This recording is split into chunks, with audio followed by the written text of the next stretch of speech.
Hello YouTube, Sean Bradley here, and today I will be reviewing Clint Eastwood's latest feature, Sully, starring Tom Hanks in the titular role. The film is a retelling and analysis into the events of Thursday the 15th of January 2009, when both engines of US Airways Flight 1549 were disabled by a bird strike when a flock of Canada geese flew into the engines. Left with no other choice, Captain Chesley Sullenberger, played by Tom Hanks, was forced to land the plane on the Hudson River, saving all 155 passengers on board. This was later deemed by many to be the miracle on the Hudson. However, sometime after the incident, Sullenberger is called before the National Transportation Safety Board in an investigation with data that was recollected from flight simulations showing that the left engine was idle, thus leaving him with enough power to return to either LaGuardia or Teterboro. But Sullenberger maintains that he lost both engines and was not left with sufficient time, ability and speed to land at either airports. I really like this film. Clint Eastwood has been an icon of cinematic history, first starting out as a bit part player in many B horror films, and then gaining notoriety from the TV series Rawhide, before hitting it big with Sergio Leone's The Man with No Name trilogy and the Dirty Harry franchise. In 1971, Eastwood had released his directorial debut with Play Misty for Me, followed with High Plains Drifter in 1974. Eastwood had continued to direct and produced many other films with his production company Malpaso. He went on to win 5 Academy Awards, including the Irving G. Thalberg Memorial Award in 1994. The other 4 Oscars were both for Best Director and Best Picture for helming 1992's Unforgiven and 2004's $1 Million Baby, both of which he had starred in and was nominated for Best Actor in a Leading Role at the Academy Awards. In 2008, Clint Eastwood had released Gran Torino, intending for it to be his final foray into acting, having decided to dedicate his free time to filmmaking, only for him to come out of retirement just this once in 2012 for Trouble with the Curve. Sully is the 4th film in a row that he had directed to be a biopic, with the other 3 being 2011's J. Edgar and Jersey Boys and American Sniper, both of which were released in 2014. His last fictional film that he had directed was 2010's Hereafter. So to start off with the review, let's talk about Clint Eastwood's direction. This film is his 35th film as a director and his shortest film to date, clocking in at 1 hour and 36 minutes long. Usually Eastwood's films were slow burners that clock in at over 2 hours. Despite seeing Jersey Boys on stage and knowing exactly what happens, I felt the weight of that film a bit.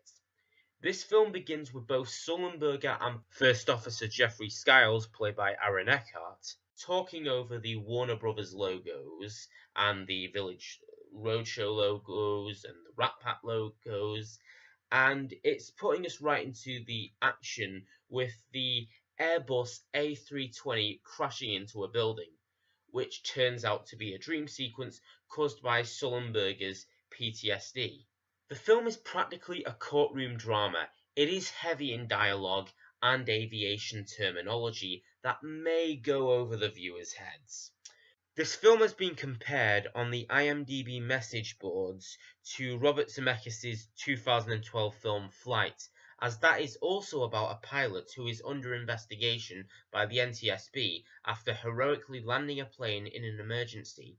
And I also was reminded of that film while watching Sully, except that 1. In Sully, Tom Hanks was not an alcoholic. 2. He saved everybody, as opposed to Denzel Washington's 96 out of 102 people because 6 people had died. And 3. Because unlike Sully, Flight was entirely fictional. The story keeps going back and forth between the day of the incident and its aftermath. It is seen from different perspectives, from the passengers and the crew and the air traffic controllers. It even shows the incident from the perspective of the ferrymen that had helped the passengers and the news reporters that had covered the story. Now, Clint Eastwood manages to shoot the action using the handhold method. The cinematography of Eastwood's previous films seemed to be lacking in clarity and light. The film's cinematographer was Tom Stern, who has frequently collaborated with Eastwood since 2002's Bloodwork. In Eastwood's previous films, the shots look a little too dim.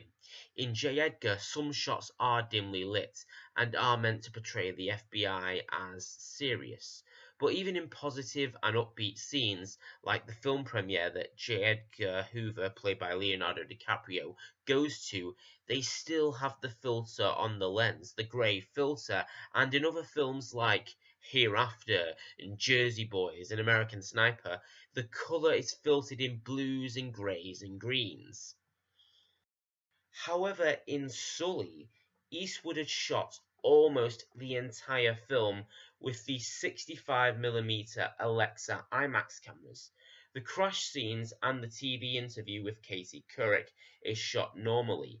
They even managed to recreate Sullenberger's interview on David Letterman using green screen technology and superimposing Tom Hanks and Aaron Eckhart into the background, which is similar to the scene in Forrest Gump when Tom Hanks is on a talk show with John Lennon. That's two Robert Zemeckis films that Sully has referenced. The image is very sharp and clear in some shots. However, in order to exclusively see the full picture, you will have to see the film in an IMAX cinema. I sadly didn't. I saw it in a normal cinema, and in conventional cinemas, the picture is cropped down to its anamorphic 235 widescreen format, reducing the image to 26%. In the NTSB meetings, Sullenberger is interviewed by two agents, played by Mike O'Malley from Glee and Anna Gunn from Breaking Bad. The film had received controversy for depicting the NTSB as prosecutorial and closed-minded. However, Clint Eastwood had claimed that the board was railroading Sullenberger and was trying to paint the picture that he had done the wrong thing. Upon the film's release, the NTSB had came out and said that their depiction of them was inaccurate. And now on to Tom Hanks' performance. Tom Hanks is hailed as one of the greatest actors working today. In this film, he plays a character that is proclaimed by others to be a hero, except that in the beginning of the film, we can see that he does not feel like a hero. Chesley Sullenberger was just in a desperate situation, and he was only trying to do his job. He begins to feel like his career is going down the drain as the NTSB are constantly shooting him down. His phone conversations with his wife Laurie, played by Laura Linney, are fine. Laura Linney does a good performance in this. Anna Gunn and Mike O'Malley do well as the two agents, who do seem to be antagonistic towards Sullenberger, making him out to be the bad guy when they're really the bad guys. The film does a good job at exploring the difference in opinion. The American public, First Officer Skiles and Sullenberger's wife proclaim him as a hero, while the NTSB think that his methods were wrong and that he potentially endangered the lives of his passengers. In one scene, Sullenberger tells First Officer Skiles that he had been a pilot for 4 decades, but that he will be judged on 208 seconds.